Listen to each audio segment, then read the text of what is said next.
The Arab Spring was a string of mass civilian uprisings across the Arab world that started in early 2011. The Tunisian Revolution was first, followed by Egypt, which then sparked uprisings in a variety of other countries, including Yemen. The citizens were protesting their repressive governments and corrupt leaders and strived for a democratic change to their countries. The Arab Spring had different effects on Tunisia, Egypt, and Yemen. Tunisia was the only successful revolution and is now considered a democratic society with a rating of free on Freedom House. Egypt had a democratic election for a new leader, however the current leadership has reverted back to how life was before the revolution. Yemen, a country whose protests started with similar goals as the other protests, has turned into a bloody and violent civil war. The country of Tunisia gained independence from France in 1956, which put Habib Bourguiba in power as the first president of independent Tunisia until the medical coup d'etat by the successive President Ben Ali, as Bourguiba reached an inability to serve as president. Under President Ben Ali, there was a vision of hope. He promised more democratic process under his rule, loosened restrictions on the press, and created amendments that abolished the chance of presidency for life. Though press freedoms were loose enough to be considered partly free during his first term, his re-election in 1994 marked the beginning of worsening press freedoms and a borderline authoritarian reign marked by the abolishment of term limits, corruption, and censorship. From 1994 to 2011, advances made in technology were countered by governmental censorship and press freedoms decreased with the increase of blocking websites, arresting journalists, and controlling what RSF described as virtually the entire media landscape.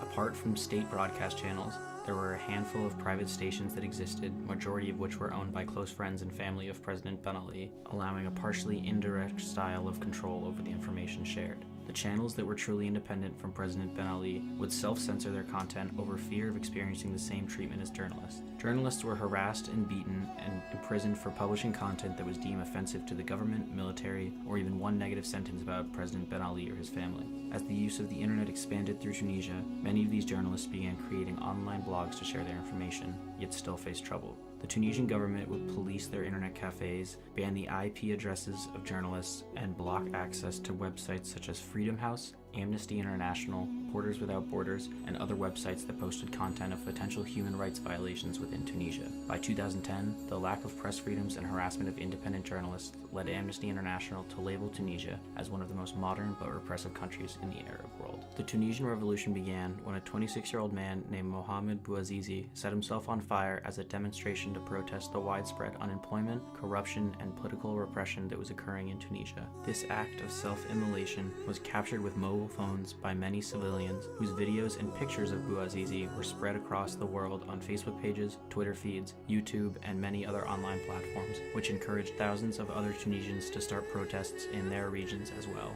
Ben Ali was experiencing an impending revolution and nationwide protests that were created and fueled by information shared on the internet. The government tried to crack down on this by hacking or blocking certain groups or pages on Facebook, online blogs, video sharing websites, and even Al Jazeera. As these protests gained strength, President Ben Ali increased efforts to combat this with extensive online surveillance, hacked and disabled activists' accounts, and more police involvement at the protests. Within the first week of January, numerous journalists and activists were arrested or had even disappeared. In a final effort, President Ben Ali promised to free the media by allowing freedom of expression in the media and removing the filter and restrictions on the internet. The strength of the revolution continued to grow to the point where Ben Ali stepped down as president and fled the country. Despite his efforts to silence the movement, President Ben Ali was on the losing side of what Al Jazeera calls a media-led revolution. After the uprising, conditions in both the political and media environments improved considerably. From 2011 to 2019, measures of freedom in the press and on the internet improved substantially, moving Tunisia from not free status to free and partially free statuses. There are no longer official government policies targeting journalists, but the government still creates new harmful laws, such as a 2017 introduced law that criminalizes denigration of the army and a 2015 anti-terrorism law that simultaneously grants some protections to journalists and expands surveillance capabilities for security forces. HAICA was formed in May 2013, tasked with regulation of media and consultation to the government. Another organization called the Press Council was established in 2017 due to efforts by journalism advocate organizations such as the Tunisian National Union of Journalists. Its established goal is to improve the ethics code for journalists in the country. Regardless, conditions for journalists in the country remain in fluctuation. In December 2018, Abderrazak Zorgui, a 32-year 32-year-old journalist from Kasserine set himself on fire due to frustration with a lack of fulfilled promises following the Jasmine Revolution. Protests in the city followed due to government corruption and lack of adequate opportunities because of inflation and unemployment. Earlier in the year, in January, protests occurred throughout the country due to a new austerity budget. Journalists were harassed and hindered in their coverage of the protests. Print is currently the least important source of information in Tunisia, with 100,000 newspapers from 50 publishers circulated daily. There were 228 newspapers in 2011 after Ben Ali's ousting, but over time this has reduced due to funds or connections to the former regime. 98% of Tunisians watch television, particularly satellite television. 12 private channels currently operate, with most Tunisians using this as their primary news source. Government intervention is limited to instances such as suspected association with terrorism or near elections. Criticism of certain government bodies is also discouraged, and blasphemy laws are in practice. In 2011, Ben Ali station Nesma TV broadcast the Franco-Iranian film Persepolis, which depicted God in a scene, resulting in an angry crowd attacking the offices in Tunis, as well as legal action. It is estimated by statistics agencies that between 46 to 52% of Tunisians used the internet in 2016. 34% of Tunisians are active on Facebook. Censorship of online content has reduced significantly. However, the government has previously removed material that has been deemed to disrupt the public good. Bloggers have been arrested based on violation of the law. The most notable is Yassine Ayari,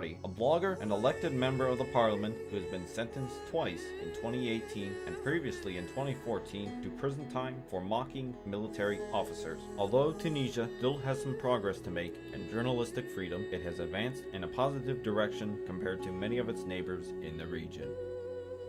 Before the 2011 revolution, Yemen's media landscape was constantly changing, with some periods of an open media environment and some periods that closed off media and had strict laws. In 1990, the Press and Publications Law allowed all citizens to print and publish their own publications. However, it also prohibited individuals to criticize religion, to encourage sectarianism, or if it incited violence. However, the law prohibits journalists from criticizing the head of state or publishing material that undermines public morality, prejudices the dignity of individuals by smears and defamation, or distorts the image of Yemeni, Arab, or Islamic heritage. In June, journalist Abdel Karim al-Khaiwani was sentenced to 6 years in prison for critical writings against the government. In 2009, the Freedom House declared Yemen's media environment to be not free, with a press freedom score of 79, with 100 being the worst. The government could ban newspaper outlets for attacking Yemen's national unity.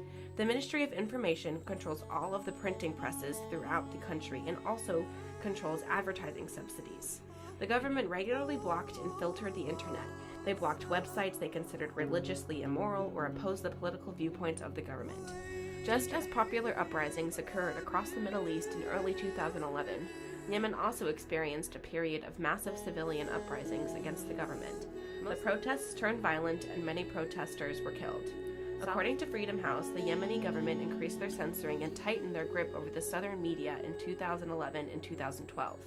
Reporters Without Borders ranked Yemen number 171 between 2000 and 2002. Covering the protests were dangerous, and journalists received crackdowns from all sides of the conflict, from the Yemeni government, the Houthi rebels, and the Al-Qaeda and the Arabian Peninsula group.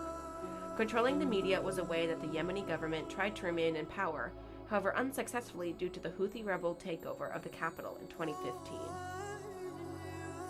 Additionally, during the early stages of the protests, authorities began to raid offices and arrest journalists and ban newspapers that they did not agree with. Yemen is still amidst a violent and deadly civil war which began in 2011. Journalists in Yemen are victim to threats, attacks, and abductions from all sides fighting in the war. Yemeni journalists who report on the militias face threats from all organizations, such as the Yemeni government and its supporters, the Houthis, or Al-Qaeda in the Arabian Peninsula. Between 2011 and 2015, Freedom House noted a decline in Yemen's media freedom, partly due to the takeover of the Houthi forces of the capital. In 2018, Yemen was rated number 167 out of 180 in the World Press Freedom Index. Currently, at least 10 journalists are being held by the Houthis and at least one is being held by Al-Qaeda. Journalists are held as hostages and are tortured by all sides of the war. The internet is still heavily blocked and censored, and the government blocks websites they deem offensive. Websites that allow for political discussion are constantly banned and censored due to security concerns. Yemen still controls the majority of domestic TV channels. The government strictly limits Al Jazeera's influence throughout the country and censors what violence they can report on throughout Yemen. In Egypt, the presidential role has historically contributed to the amount of freedom in mass media. Political changes were one of the main drivers for notable changes in Egypt's censorship system, as different presidents got elected and had their own views on censorship. For example, while former President Mubarak was president from 1981 to 2011, Freedom House labeled Egypt's mass media as not free in 2007. Then, under former President Mohamed Morsi, mass media was labeled as partly free in 2012. Now, in 2017, under President Sisi, the regime is back to not free, and I'm pretty sure the uprising has something to do with this. The citizens demanded three things: political freedoms, interstate corruptions, and a better quality of life for the impoverished population. This revolt lasted 18 days until President Mubarak was forced to resign after there were an immense amount of violence between protesters and police officers. Hundreds of people were killed and thousands were injured. Demonstrators represented a lot of demographics, including Islamic, liberal, anti-capitalist, nationalist, and feminist elements. While the Egyptian government tried their best to adapt effective post-censorship tactics to stop the documentation of the protests, it led to more tensions. Some of these tactics included shutting down phone lines and internet, blocking SMS, and blocking social media networks. On January 27, 2011, called Day of Rage, the Egyptian government became fed up and blocked all internet access after protesters found other loopholes of communication despite the blocking of social media networks like Facebook and Twitter. There were alternatives including using Bambuser to communicate and record live, calling friends through landlines to tweet for them, and meeting up in person to organize. President Sisi came into power after the 2013 military coup, which forced the former president to resign. On March 16, 2014, Sisi resigns his military position as Field Marshal and Deputy Prime Minister, declaring himself for the presidency of Egypt. A tape was released during Sisi's campaign, with him vowing, if elected, to finish off Morsi's Muslim Brotherhood. On June 3, 2014, Sisi is voted in as president, earning more than 95% of the vote in an election that the New York Times simply states fell short of international standards of democracy. Eric Bjornlund, president of Democracy International, a U.S.-funded election monitoring organization, has also stated that Egypt's repressive political environment has made a genuinely democratic presidential election impossible. Since being voted into office, Sisi has added and enforced new laws regarding censorship in what Reporters Without Borders has described as a witch hunt over journalists suspected in being supportive of Muslim Brotherhood. Reporters Without Borders has declared Egypt one of the world's biggest prisons for journalists and has been given a freedom score of 63 out of 100 by Freedom House, declaring the country's status as not free. These rankings are a result of numerous laws passed by Sisi in the last few years, such as a cybercrime law from 2017, in which allowed the government to restrict 21 news websites, 500 websites of media outlets, and detained around 35 journalists and bloggers within its borders. In the last year, Egyptian parliament has passed a new regulation that the Washington Post describes as allowing the Supreme Media Regulatory Council to block websites and accounts for fake news and impose stiff penalties of upwards of 250,000 Egyptian pounds, equivalent to $14,400 American, all without having to obtain a court order. In addition to this, Parliament, as recently as last month, proposed new amendments to the Constitution that would extend Sisi's reign until 2034. If passed, Sisi's regime will continue for years to come and worsen the country's already devastating human rights crisis. Though an uprising did occur in all three countries, the results vary. Tunisia had a successful revolution and has been able to maintain a democratic government in the years since. Egypt's revolution was successful at first, but the Sisi presidency has brought Egypt back to the political atmosphere that existed before the uprising. While these two countries were able to have brief periods of peace after the uprising, Yemen has been engulfed in a civil war that came out of this civil unrest, and the Yemeni people are still fighting for their rights and freedom.